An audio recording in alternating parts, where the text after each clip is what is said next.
اعوذ باللہ من الشیطان الرجیم بسم اللہ الرحمن الرحیم 10ویں جماعت کے طلباء و طالبات، آج میں پھر آپ سے مخاطب ہوں تو ادھورا جو نظم کل کی رہ گئی تھی اسی کے ہم سوالات آج کرنے جا رہے ہیں۔ امید ہے کہ آپ بڑے غور سے میری اس ویڈیو کلپ کو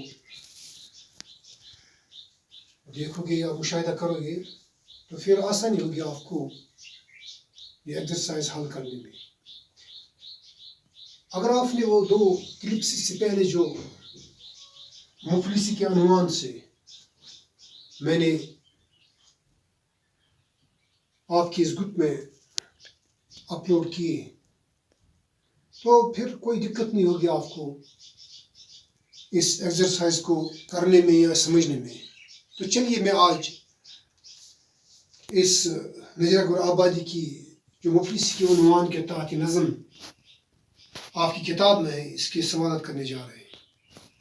اس نظم میں نذیر اکبر آبادی نے مفلسی سے پیدا ہونے والی مصیبتوں کا ذکر نہایت مؤثر انداز میں کیا ہے۔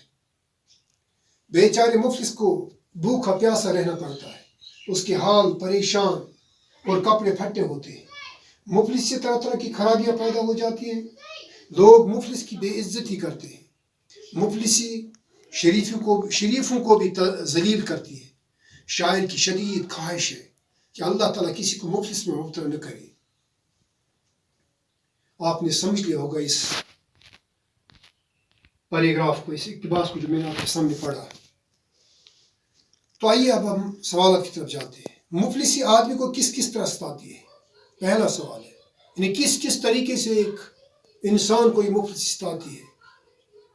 یہ آپ خود اس کا جواب لکھ سکتے ہیں، جو کہ آپ نے یہاں نظم میں پڑھا ہے کہ ایک مفلس کو اس کی مفلسی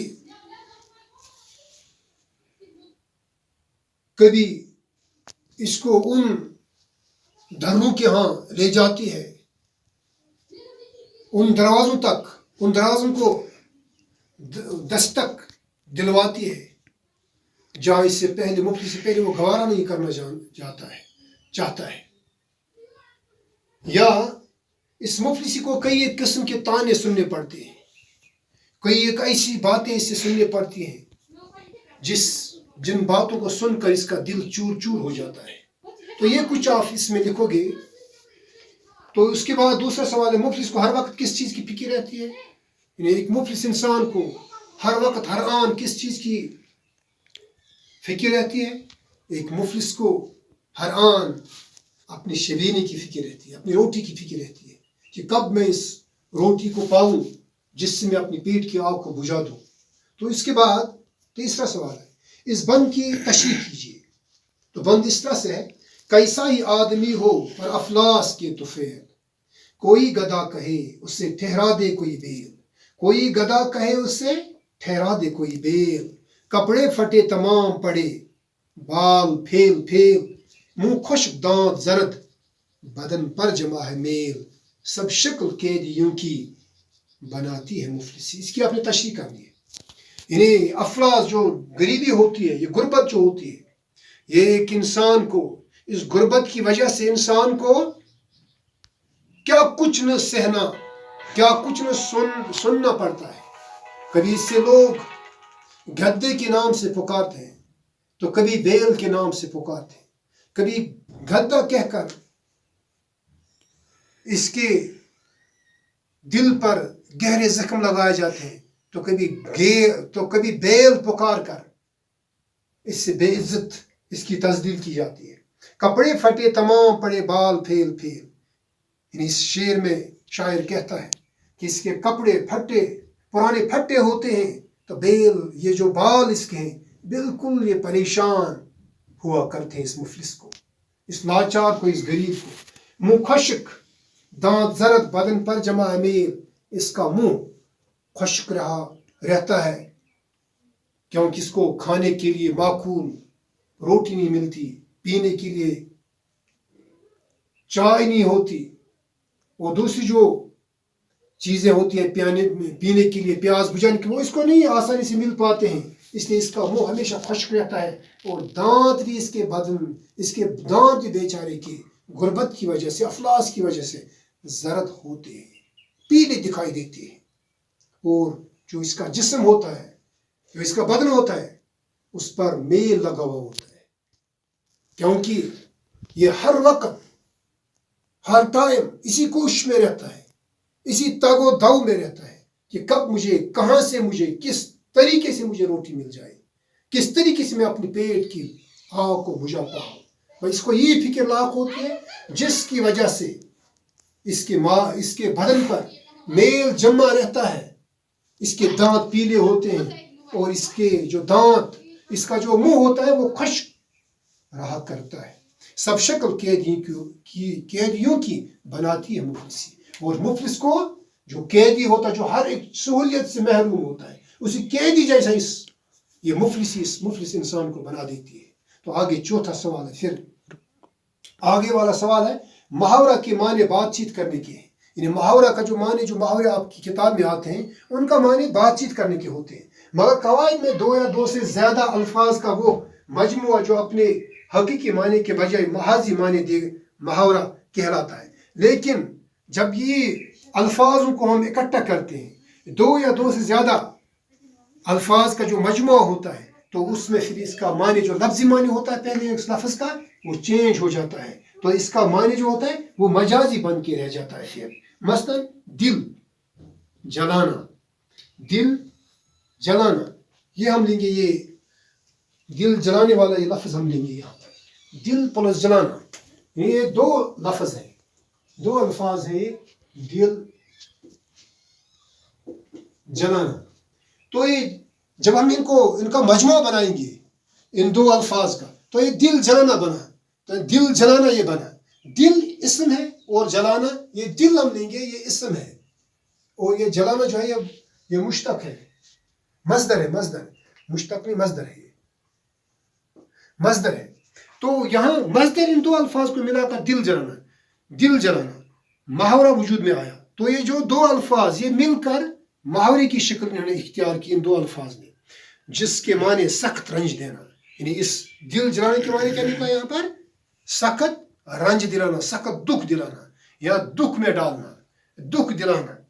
ہاں، حالانکہ دونوں لفظوں کے لغوی معنی بالکل الگ ہیں، اگر ان کو ہم الگ الگ لیں گے تو بالکل الگ ان کے معنی نکلتے ہیں، لیکن جب ملاتے ہیں ان دو الفاظ کو، تو پھر یہ محاورے کی شکل اختیار کر کے، تو پھر یہ ایک اور معنی ہمیں دیتے ہیں۔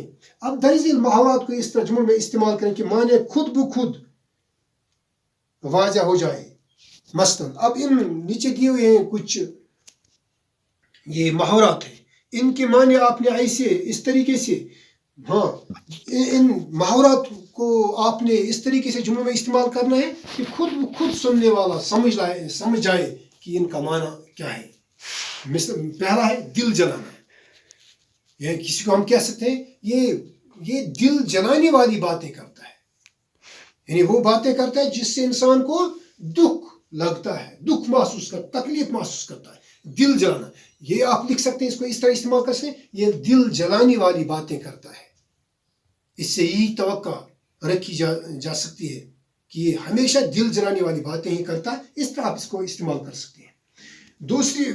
دوسرا یہاں محاورہ ہے چھاتی پر مونگ دلنا، چھاتی پر مونگ دلنا، یعنی عذاب میں مبتلا کرنا، ہاں، عذاب میں مبتلا کرنا، اس کو بھی آپ نے استعمال کرنا ہے جملے میں، یعنی چھاتی پر مونگ دلنا، یہ بڑا خطرناک آدمی ہے، یہ اسی طاق میں رہتا ہے کہ ہمیشہ مجھے کب موقع ملے کہ میں ان کی چھاتیوں پر مونگ دل لوں، کہ میں ان کی چھاتیوں پر مونگ دل لوں۔ اس طرح سے بھی آپ اس کو استعمال کر سکتے ہیں۔ تو آگے ہے، یا آپ ڈکشنری کا سہارا لے کر پھر اور اس سے آسان زبان میں اس سے استعمال کر سکتے ہیں، آسان جملوں میں اس کو استعمال کر سکتے ہیں۔ دوسرا ہے جان پر کھیلنا، یعنی جان کی بازی لگانا، اپنے آپ کو خطرے میں ڈالنا۔ ہاں، آپ اس طرح بھی اس کو استعمال کر سکتے ہیں، بشیر نے اپنی جان پر کھیل کر دریا میں چھلانگ لگائی اور اس چھوٹے بچے کو بچایا.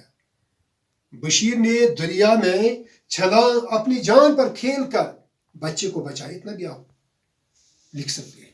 بشیر نے اپنی جان پر کھیل کر بچے کو بچا لیا. ہاں تیسرا ہے نظر لگنا جو ہم عام استعمال کرتے ہیں. کشمیری میں ہم اس کو کہتے ہیں نظر لگنا کسی کی نظر لگنا. یعنی یہ بیچارہ بھی ٹھیک، یہ بچہ بھی ٹھیک تھا، پتہ نہیں اس کو کس کی نظر لگی تو یہ بیمار پڑا. بچہ بھی صحت مند تھا، پتہ نہیں اس کو کس کی نظر لگی. تو اس طرح سے یہ آج کا یہ سبق ختم ہوا.